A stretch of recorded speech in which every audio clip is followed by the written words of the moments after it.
இப்போ என் கையில் இருக்குது இல்லையா, இது வந்து ஹேர் ஆயில். இது வந்து முயல் ரத்தம் இருக்கு இல்லையா, முயல் ரத்தத்தை எடுத்து நாங்கள் செஞ்சது. மார்க்கெட்டில் நிறைய பேர் விற்கிறாங்க, நிறைய வீடியோ நானும் பார்த்துருக்கேன். அதாவது காயின்னு போட்டு காய்ப்பாங்க. இது வந்து எப்போவுமே எண்ணெய் வந்து அதோட பாயிலிங் பாயிண்ட்டை ரீச் ஆகிடுச்சுன்னா அதுக்கப்புறம் அதில் உள்ள சத்துக்கள்லாம் அழிஞ்சு போயிடும். ஸோ இது வந்து ரொம்ப பாயில் பண்ணக்கூடாது.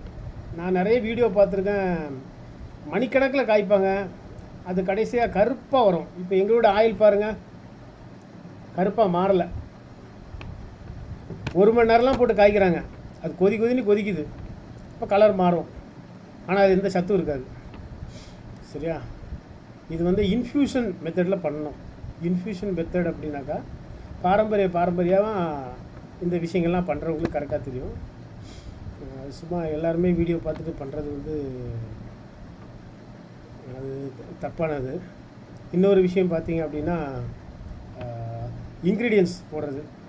அன்றைக்கி ஒருத்தவங்க சொல்கிறாங்க, நான் வந்து 23 இன்க்ரீடியன்ஸ் போடுறேன், ஒருத்தர் 33 இன்க்ரீடியன்ஸ் போடுறாங்க, ஒருத்தர் 45 இன்க்ரீடியன்ஸ் போடுறாங்க, போட்டு 300 400 ரூபாய்க்கெலாம் சேல்ஸ் பண்ணுறாங்க. அதுவும் தப்பானது. எப்படின்னா உங்களுக்கு வந்து முக்கியமானது, எல்லாருக்கும் தேவையானது வந்து கருவேப்பிலை, வேறு மருதாணி, சின்ன வெங்காயம், அப்புறம் வெந்தயம், இன்னும் ஒரு 1 2 3 வந்து உங்களுக்கு எல்லாருக்குமே யூஸ் பண்ணலாம். ஆனால் இந்த 23 35 45 இன்க்ரீடியன்ஸ் எல்லாம் போடுறது வந்து எதாவது ப்ராப்ளம் இருந்தால் போடலாம். இப்போ தலையில் ஏதாவது ப்ராப்ளம் இருக்குன்னா அதுக்கு எந்த மூலிகையை யூஸ் பண்ணணுமோ அந்த மூலிகையை யூஸ் பண்ணணும். ஆனால் ஹேர் ஆயிலில் எது போடலான்னு இருக்குதோ எல்லாத்தையும் அள்ளி கொட்டி காய்ச்சிட்டிங்க அப்படின்னாக்கா அதனால் எந்த பிரயோஜனமும் இல்லை. எண்ணெய் வாங்கும்போது பார்த்து வாங்குங்க. தேங்க்யூ.